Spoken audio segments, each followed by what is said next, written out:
Hey guys, today I'm going to be showing you how to make fake rocks for your fish tank using styrofoam, acrylic paints, uh, some silicone, polyurethane, and maybe if you want some fake plants from the dollar store. Basically you're just going to want to silicone these all together. I bought these pins at the dollar store, they're just plastic. I find that better than wood.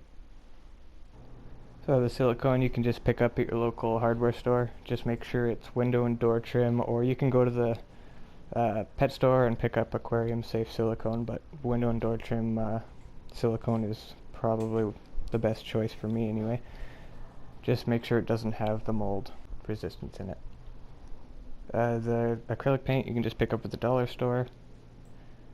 The styrofoam, you can use really any styrofoam. It's best to use the blue or the pink styrofoam. The plants just at your dollar store. I wouldn't use hot glue for any of this because the styrofoam does melt.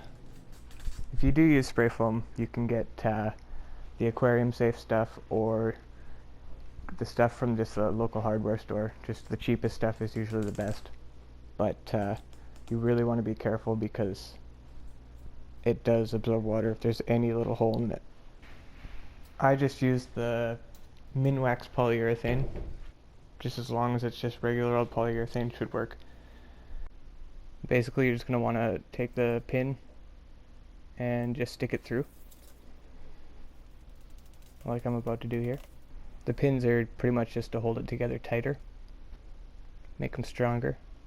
And once you have that done, then you're going to want to wipe off any excess silicone because acrylic paint does not like to stick to silicone.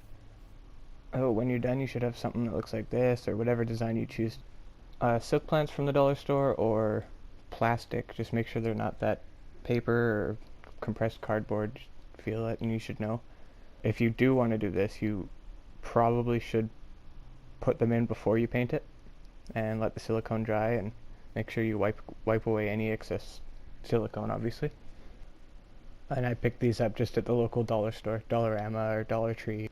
And then there's the acrylic paint, so you're going to want to really lather this on, like put a lot on, because if any styrofoam is showing through when you put the polyurethane coat on, it will start to melt it.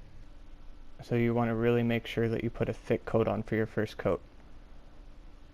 And do the whole thing. You can do the back too, but the back is going to be covered up with another piece of styrofoam towards the end of the video.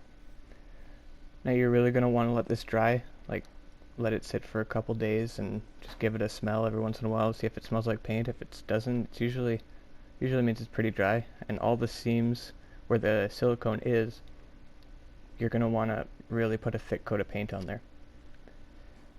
Now I'm going to jump to another project. Same process to build it. This one I used some spray foam. You're going to want to be careful with spray foam because all the little holes and stuff in the top are going to be vulnerable to water leaking into them, and once water gets into the spray foam, it starts to absorb into it all, and you don't want that. Now with the polyurethane, I did hit each one of these cracks a little more than the rest of it because I want to make sure that there's a seal over that paint. So you give it a good coat first, let it dry, give it another coat after it dries, just give it some time. And as you can see, I got interrupted by some hail, so I had to take a break. Good time to let it dry. Just give it a good coat. The back doesn't need quite as much because it's going to be covered up with styrofoam, but mainly the bottom and the bottom side that's going to be in the water and the top need to be well sealed. You're going to want to let this all dry. Each step is going to take a while to dry, so you're going to want to give it time just to be sure it's dry. And once it's dry, you can take the piece of styrofoam that we're going to fit on the back. You can cut it to shape if you want, or just make it a square and then cut it after. But you're going to want to silicone it nicely to the back there. And then when you put it on, press it firmly and maybe put something heavy, like a rock or anything that's heavy on it, so it stays down tight.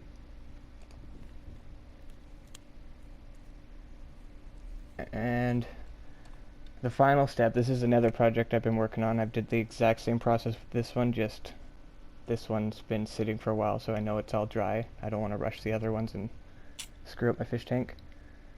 But just to be sure, I always put an extra layer of clear silicone over, just to seal everything else in. It doesn't have to be too thick. Just make sure you hit all the seams where the silicone bonded them together, because all those seams might end up leaching whatever out, paint or whatever, if there's paint in there, or so you just want to seal it right up. And when it's all dry, just silicone it to the back of the tank and you're good to go. Thank you for watching. If you have any questions, just leave them down in the comments below and I'll happily answer them for you.